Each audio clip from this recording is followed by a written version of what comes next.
Good afternoon, and I'm glad to welcome you all for this last session at Slovenia Pavilion at COP28 in collaboration with MCH Global and Digital Art for Climate. We are going to be interviewing Fernando Garibay, super producer and polymath, and now also the founder and CEO of the Garibay Institute that works with soft power and diplomacy for influence. Quite a lot to get your head around, and I'd like to dive right into it. But before I do so, I'd like to put it into context how incredibly important music is for influencing attitudes and shaping cultures. And today, where the world is more globalized, yet more complex than ever, I think this is a lost opportunity that Fernando is in a position to capitalize more than any other. Very few people have heard of Fernando Garibay, but everyone has heard his music. In fact, there isn't any artist, any modern artist that he hasn't worked with practically except Taylor Swift. He produced Lady Gaga's first 3 albums, and when you just think about that alone, it has shaped culture as we know it today. It's the blueprint for the cultural map that we have globally and the political movements. And when you think about that, the music industry has a turnover of 40 billion, which is a small percentage of the gaming industry, for instance. Yet the impact is completely outsized. And this is an opportunity for companies and nations and bringing together also religious groups, because music can express so much more than words. I find, having traveled the world and met a lot of people, that even if you don't have the same understanding of a song or the interpretation of a song, you connect in a feeling of the song. And this is what I want to talk to you about today, Fernando. Your work here specifically in the region. I had the honor of joining you in Davos in the desert a few weeks ago, and you spoke at GITEX on AI and technology and the role of creativity with technology. And today I'd like to explore specifically how you see music being used for soft power and diplomacy.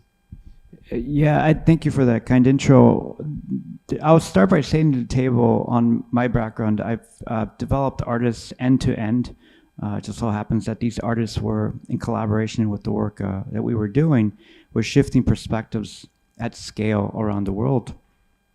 And over time, I realized that there's a huge value that's been left on the table for the creative class.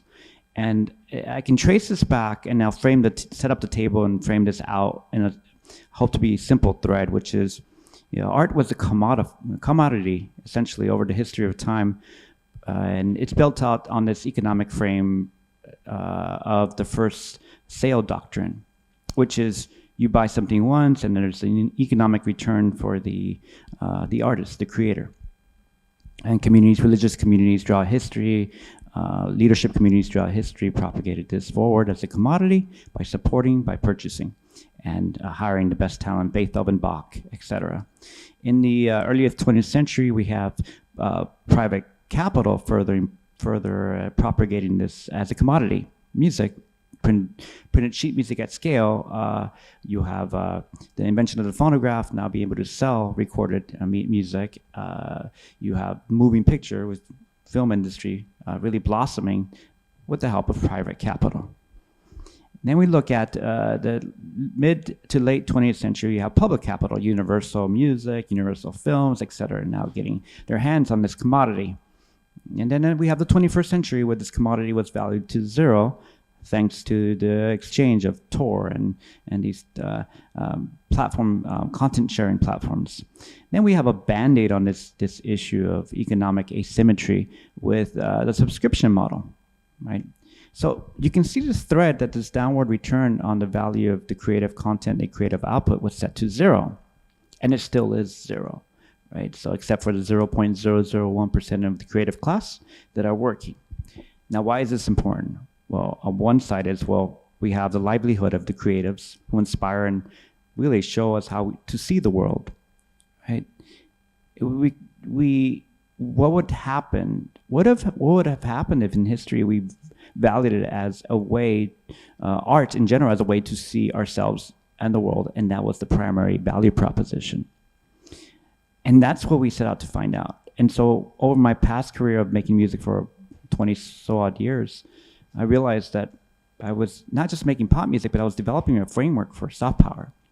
And then the externalities, which is soft diplomacy. You develop the instrument to tell a story for a community, and then you build the frame out to help get movements across the chasm to scale out in public adoption. And so that's what we built out an institute to do. We work with the premier communities around the world, emerging markets as well, to leverage art, film, and content in general to facilitate a new value proposition for the creative class. Instead of just making music or films and trying to raise capital, we look like trying to tell stories for countries. But how do you do that in practice? I mean, the stories you shared about recording Lady Gaga's Born This Way on the road, on your laptop, and I feel that album is so inspired.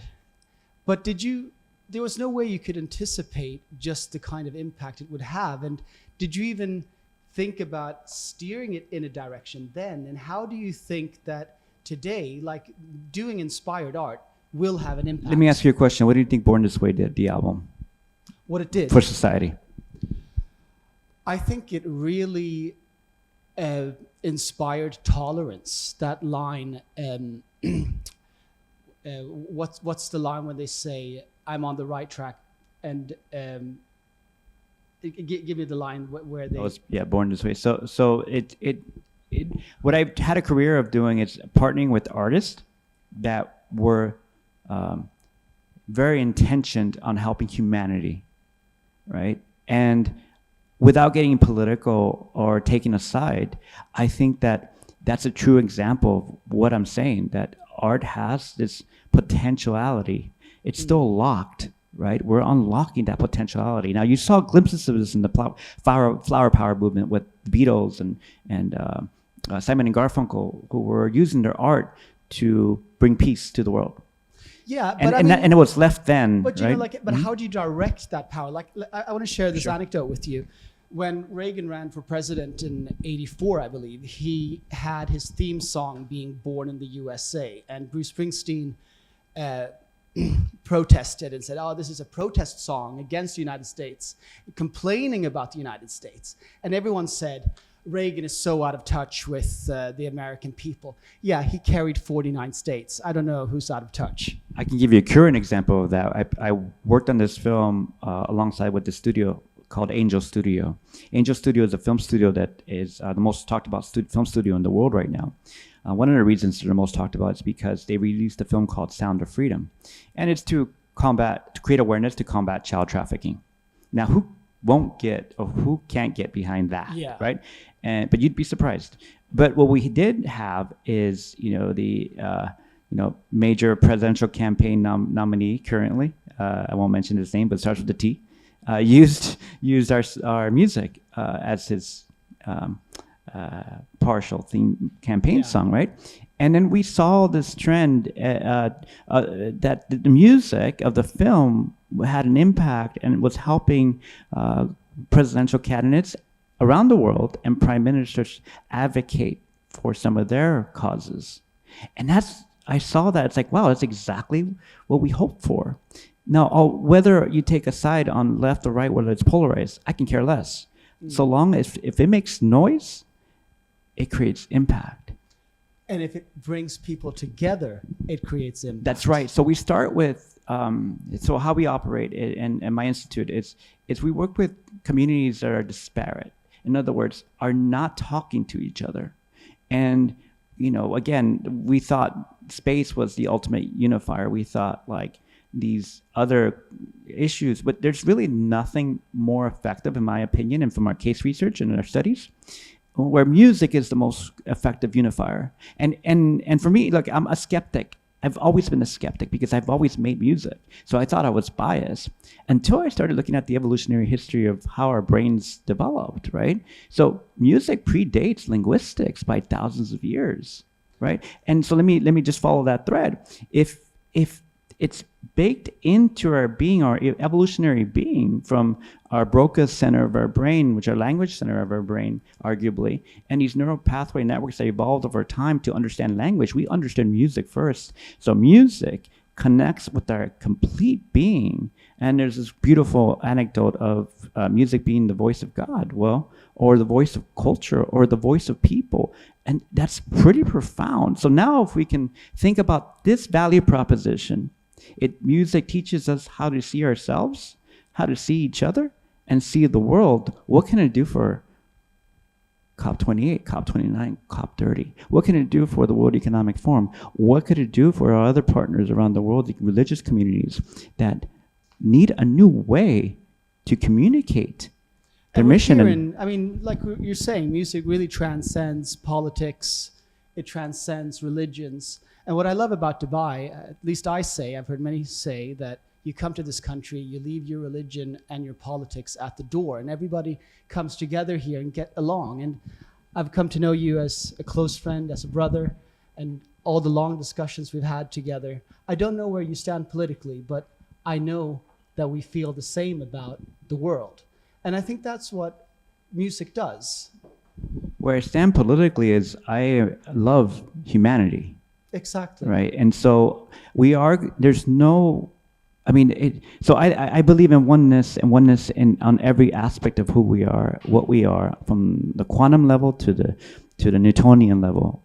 We are ultimately all unified, whether we like it or not. But in that thriving version of humanity that I see, it is one where we are understanding and tolerant of each other's perspectives. Yeah. Because there's no future in which we have diversity of thought and accelerating communities and growth without those two being mutually exclusive. To simply put it, we must appreciate the diversity of who we are to better accelerate our planet's sustainability and the love for each other.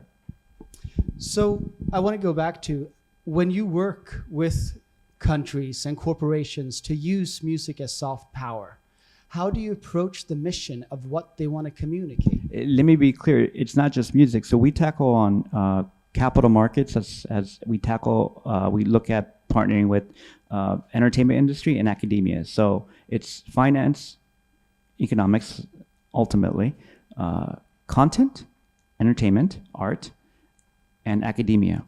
So art is misunderstood in this way as well. There's scientific art, right? There's scientific artists, there's business artists, and there are traditional creative artists like who do music.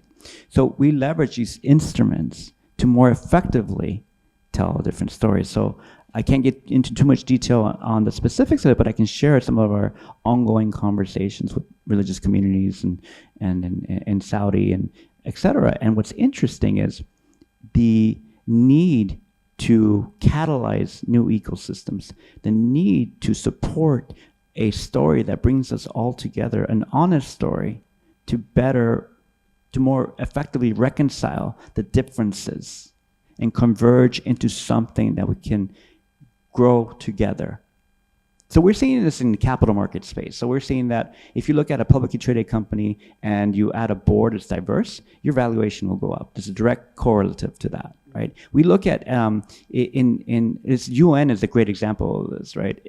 I heard a great anecdote the other day from someone really extraordinary who mentioned that if it wasn't for the World Economic Forum, for the UN, these global leadership platforms being consistent and meeting every year, we'd have more wars, right? Because the fact that we're having conversations together, getting to know what you're doing, looking at opportunities to trade, looking for opportunities for our children to learn together by sending them off to different countries, that's what brings people together, right?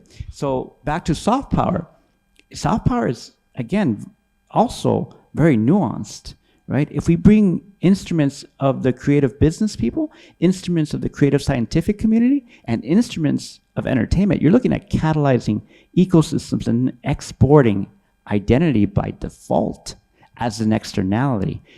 That's when it's genuine. That's true soft power. After that, then there's the potential for soft diplomacy. That's what happens afterwards. What you do with that growth, has the power to sustain perspectives, thereby being an instrument.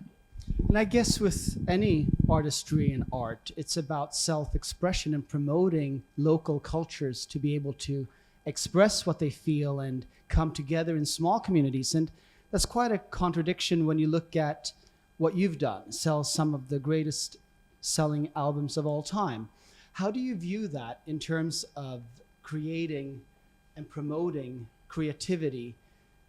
It's not just about creating hits, is it? Well, I would slightly tweak that frame in the way you position that statement. I would say that my career was led by the sheer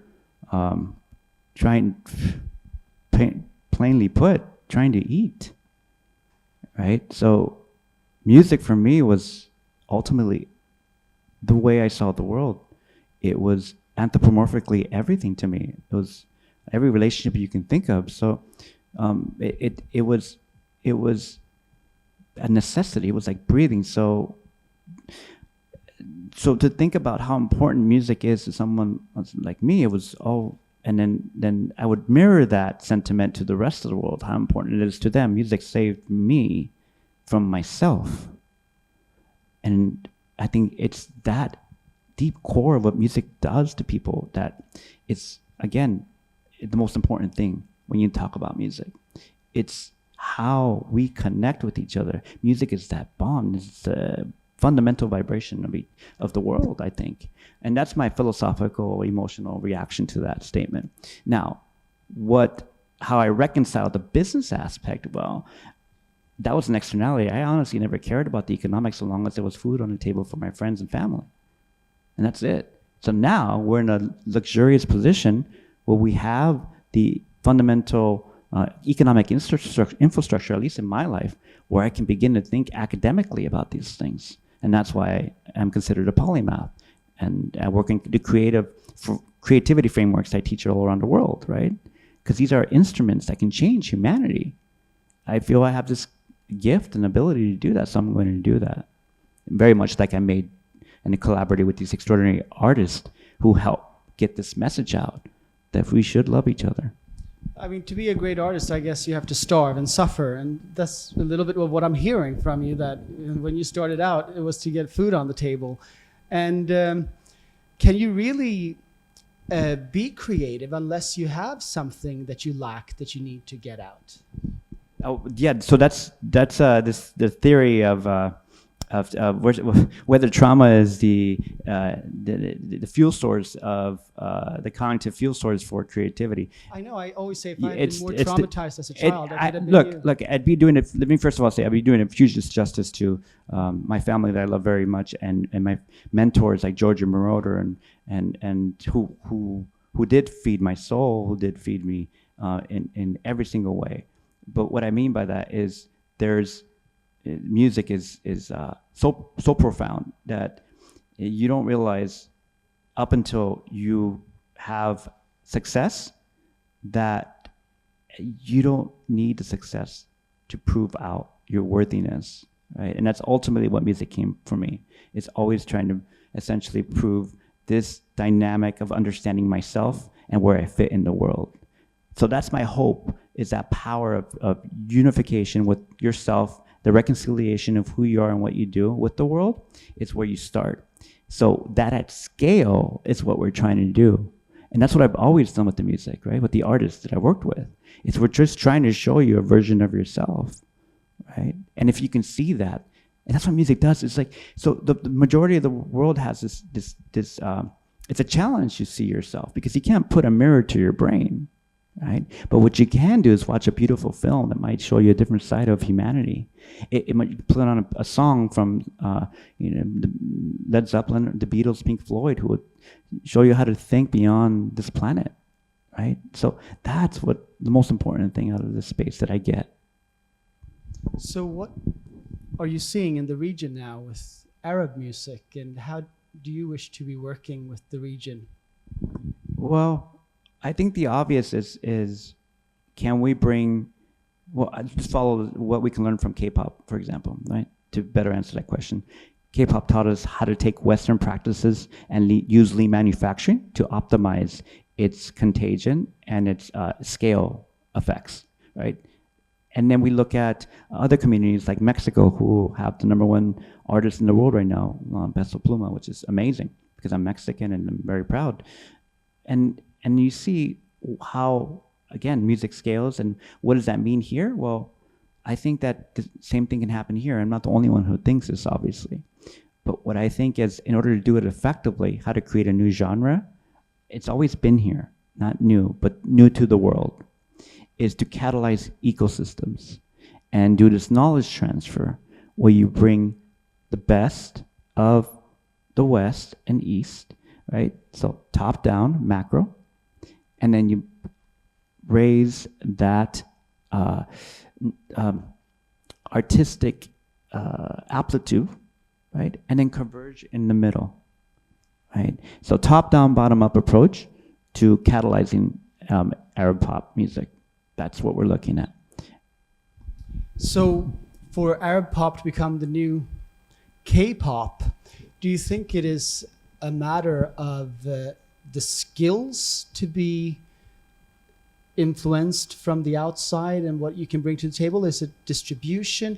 I mean, I imagine when you look at a lot of genres, to be blunt, it's not necessarily the most talented artists that become famous now more than ever, I would say. It's a complexity question, right? That's why we say catalyze ecosystems. It's everyone involved. It is, but what I'll tell you about the insights of this is there have been producers and songwriters and artists have been working in their bedrooms. It just so happens now they have the opportunity to show that to the world. Unfortunately, the challenge is now the West has had 150 years in the space of creating content, right? Well, Longer, distribution is really key. And I mean, you were mentioning the record labels. There used to be 5, I guess, and now there are even fewer. And the concentration of the record labels is greater and greater. At the same time, getting distribution on Spotify is easier than ever. Anyone can get a global audience. Yes, but if you look at the Spotify artist, if you like who's top 100, 75% are still major labels. Okay, here's why. I mean. Here's why, and then I'll unlock the secrets to this. It's not that you can't do it yourself. You can do it yourself, but do you have the right vendors? But this is exactly what I'm getting at. Everything's outsourced. Like let me put it this way. So the right vendors, right? The right marketing team, everything's outsourced now. Guess who has the right vendors? The record labels are still the gatekeepers. No, I also have the right vendors. That's my point.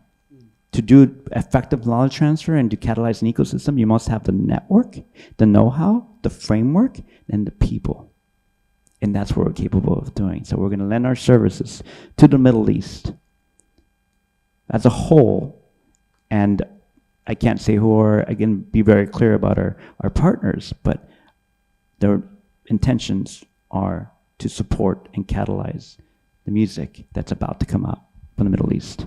And we are about to announce a global music initiative tomorrow. Is there anything you can tease? Well, I think, again, it's to bring the world together, like at scale, right? We like big projects, and used to be I was developing pop stars for the biggest label on the planet. Now we're going to develop extraordinary art for the most prolific communities around the planet to bring us together. Thank you, Fernando. Are there any questions? My practical question would be, first, congratulations to the great work that you're doing. But my practical question is, we have tomorrow at the Digital Innovation Pavilion several activities. Exactly this topic, how do we inspire the world and how do we build a movement with the power of music? We have had an initiative already, a Global Challenges Youth Music Contest in the year 2012 for the Rio Plus 20 conference in Rio de Janeiro. There we've seen that young people, this music approach resonates with young people very much. So when I was attending a conference of youth for the UN Alliance of Civilizations, young people, about 100, were asked, what are the 3 main topics in words that in their lives, and at least 1/3 of them said mentioned music among the 3 most important things in their lives. So for me, this was really quite interesting. And anyway, we have tomorrow at 10:30 in the Blue Zone, Digital Innovation Pavilion, a workshop about digital collectibles and NFTs, how this kind of approach can help creators, creative economy, purpose economy, but also climate action empowerment. So this is the technological side. The second workshop is at 12 o'clock about our plans for the Digital Art for Climate Art and Music contest, which we are launching tomorrow. And we are planning a Glotcha Co-Creation Festival last week of May and first week of May, and then including a small edutainment show, and then in September in New York, in the context of the UN Summit of the Future, a bigger edutainment activity. And I wanted to ask you whether you would be available to join us, because we would really like to have you as an advisor to our work, but also as a partner, so that we create synergies. Congratulations to your work. It's really amazing what you've done, but just also the invitation for the event tomorrow, that we strengthen the synergies between our work. I would be honored. Thank you so much. I really appreciate that. I think ultimately right now it's again, this is the first starter, right? If this inspires you, Miro, to now want to get involved, that's the appetite that I'm looking for, right? And we encourage everyone here to get involved. Yeah, because you said you are helping musicians, but I think it's good if you help also organizations. That's right. That's the whole focus here, right? That's why we're here at the UN and COP28. It's global leaders. It's communities that have the ability to create impact at scale. Wow. At 2:30 tomorrow is also a press conference in the Blue Zone, in the press conference room 2, and I hope to have everyone joining, and we will share opportunities. Thank you. Thank you. It's an honor.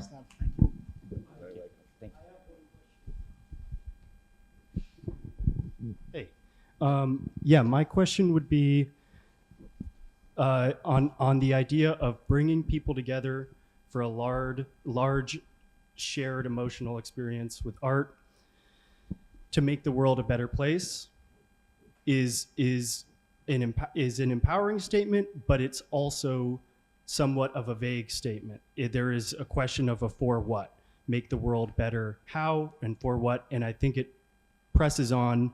I had a conversation with a guy named Jack Healy, who was the former CEO of Amnesty International, and he led the Conspiracy for Hope tour. And his,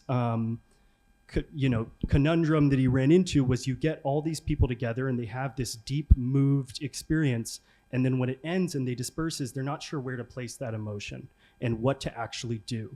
And so I guess that also might be weeding on you having to explain more of, what your project is that you're going to be launching on. So, maybe it's you can't talk about it enough. But The vague has the word vague has a proximity in which is spectrum, so it's harder to find the actual definitives that would lead you to that framing of that statement. But I would say that given the bandwidth of our time, and I can give you a short answer to that. And the short answer to your statement would be, in order to effectively rally and have a community of global leadership to converge to a point of action, you would need to have your key objectives identified and the goal. If the goal is unity, you must have strategic steps, key steps to get you to that point. One of these key steps were step number 1, identify a massive global project, and that's what we're doing. Step number 2, unify, get limbic engagement, and then have the ability to create a limbic transfer in that space. And then the next objective would be to define the actionables. Right? And once you define the actionables, you then spearhead and brainstorm and give key ownership to heads of state that want to get involved in this special project. That's where we're at. So our points are very clear. If I have more bandwidth and ample time and can take more of your time, I would do that. But that's as clear as I can be right now, given our context. Hope that answers your question. Thank you, Fernando. It's been an honor.